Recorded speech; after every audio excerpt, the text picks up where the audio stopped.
Kalau kita sudah bicara tentang ketidaksamaan, artinya kita bicara tentang ketidakadilan. Maka dari itu saya mau mengajak saudara mengenal Allah.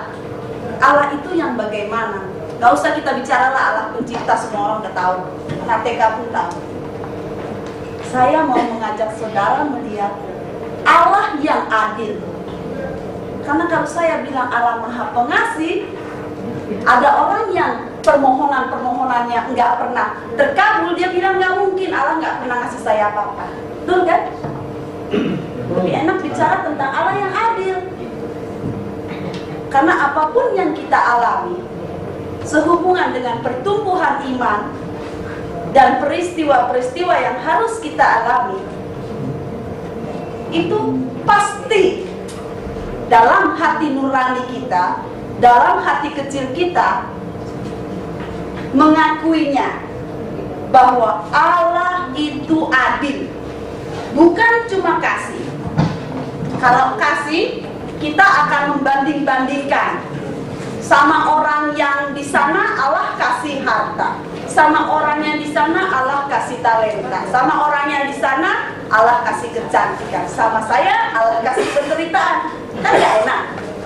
Lebih baik kita belajar tentang Allah yang adil, mengenal Allah yang adil, bahwa apapun yang diberikan Allah, apapun yang dikasih oleh Allah kepada saya, tetap membahagiakan saya, supaya saya bisa bersyukur. Karena kalau saya cuma sibuk membandingkan apa yang ada sama saya, apa yang dipunyai oleh orang lain, yang timbul cuma kecemasan, iri hati, pingin jadi orang yang bukan diri saya sendiri. Begitu saya sibuk memikirkan ingin jadi orang lain, saya nggak sempat bersyukur. Yang ada saya mengumpat, berkeluh kesah, iri hati, dengki, dendam. Sekarang bagaimana saya bisa disebut bahagia?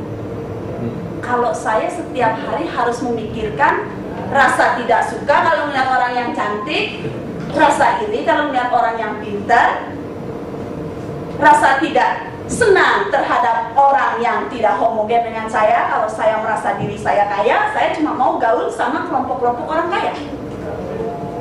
Kalau saya merasa orang pintar, saya cuma mau gaul sama orang-orang yang pintar. Di mana kasih? Di mana adil? Kan itu pertanyaan buat orang yang beriman. Pernah nggak Allah pilih-pilih? Pernah nggak Yesus ngajarin kita mengasihi si anu? Sesama itu semua, nggak pakai si anu, si ini. Saudara saya, keluarga besar saya, keluarga inti saya. Sesama itu semua orang, termasuk orang yang mungkin kita nggak suka. Ini yang paling susah. Bagaimana mengasihi orang yang saya nggak suka, ya kan? Kadang-kadang kita juga nggak pernah objektif. Tiba-tiba nggak suka sama orang tanpa alasan.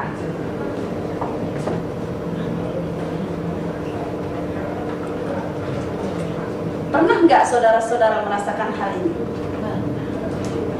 Tiba-tiba aja kita nggak suka sama orang, entah dengan gayanya, entah dengan kata-katanya. Begitu kita nggak suka, yang keluar dari pikiran kita adalah menghakimi orang itu dengan segala tingkah lakunya, kata-katanya.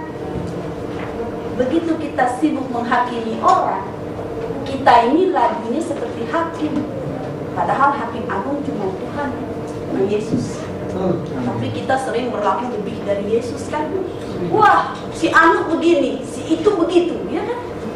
Cuma sibuk nunjuk, sibuk ngomong, tanpa pernah begini. Karena satu jari begini, 4 jari ke sini.